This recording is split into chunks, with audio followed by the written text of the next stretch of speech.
नमस्ते सबै साथीहरूलाई।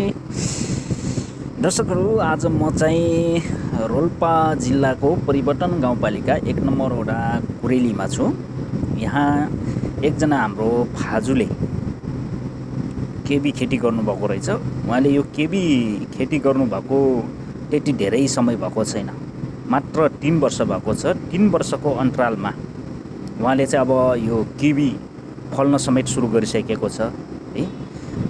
मेहनत गरेपछि अवश्य पनि फल पाइदो रहेछ भन्ने कुरा चाहिँ यहाँबाट बुझिन्छ। उहाँले विगत लामो समयदेखि कृषि क्षेत्रलाई चाहिँ अँगाल्दै आउनुभएको थियो र उहाँको कृषि पेसा चाहिँ अहिले चाहिँ फस्लाउँदै गइरहेको छ।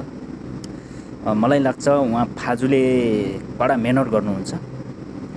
साथै उहाँले चाहिँ उहाँको 2 ठाउँमा चाहिँ यो किबी खेती लगाउनु भएको रहेछ। यो पिल्डरहरू निर्माण गरेर यहाँ किबी चाहिँ जस मैले टाढाबाट चाहिँ यो फोटो भिडियो